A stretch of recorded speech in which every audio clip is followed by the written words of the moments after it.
Hi, I'm Gavin McGarrigle, Unifor's Western Regional Director, and I wanted to bring you season's greetings as we see 2020 come to a close and we all hope for a better 2021. First, and most important, I want to give a sincere thank you to all of our members in Western Canada for everything you've accomplished this year. The pandemic has made conditions as difficult as they've been in generations, and I know it's been a real struggle for so many of you and your families. We've seen in these times how we need our governments most. They're in the best position to use our collective wealth to minimize the impact of an economic downturn, but more importantly, keep us safe. Sadly, this hasn't been the case in every Western jurisdiction this year. Manitoba Premier Brian Pallister has not let a pandemic stall his plans to stack the deck further against workers. He lost a court challenge this year that Unifor helped support, and he is appealing, imposing layoffs, demanding further cuts, and introducing even more anti-union laws. Bill 16 ended a long-standing regulation in Manitoba that helped resolve and avoid labor disputes longer than 60 days. The bill also piles additional reporting responsibilities onto unions and makes it easier to decertify any union workplace. This bully behavior hasn't deterred Unifor activists, and we defeated their attempts to silence our union with their bogus election complaints that were recently completely thrown out by the election commissioner. Unifor regional councils and locals stepped up this year with tens of thousands in donation to food banks and women's shelters, and I know this work continues. Community work with organizations like the Mama Bear Clan continues to be an inspiration to us all.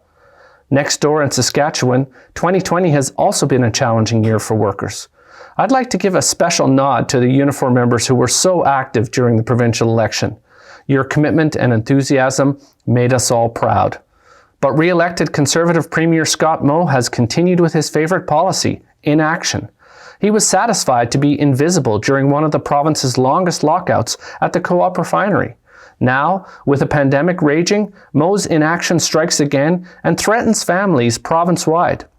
Moe's pandemic response is not too different from Alberta Premier Jason Kenney's, where in addition to fighting the pandemic, the province's healthcare staff are also fighting off labor attacks from the government, while all workers are seeing their rights stripped away. Kenney is leading the most Trump-like government in Canada, complete with the worst labor legislation that the US has to offer, and he's attacking also health and safety in the workplace. Only Jason Kenney could dream up cutbacks to health and safety during the worst pandemic in a century.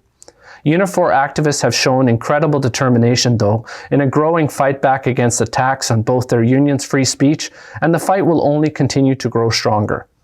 I'll wrap up by talking about British Columbia and some sources of real hope for Canadian labour. Unifor activists were out in force for the provincial election this fall, and we helped deliver a majority NDP government. This is significant for workers because it helps further our campaign for a variety of long overdue changes that will help working families, including investments in childcare, card check to help organizing, and other worker-friendly amendments to workers' compensation, employment standards, and the Labour Code. Unifor has been active this year serving on the Tourism Task Force, investigating and making recommendations on ways to sustain BC's vast hospitality and tourism industry. This is all to say that the provincial government makes a difference. Every provincial election is a pivotal moment in shaping our quality of life and our rights at work. Needless to say, 2020 was not the year any of us anticipated. Frontline workers showed us the meaning of courage and resilience, and we thank them from the bottom of our heart. On the other hand, many politicians in Western Canada proved a disappointment, even when expectations were low. Once again, though, unions served a vital role for standing up for workplace rights as we fought for what all workers deserve, fair pay and a safe workplace. I pledge that together, we're going to keep up this important struggle in the year ahead. And from my family to yours, have a safe and restful holiday season. Solidarity, everyone.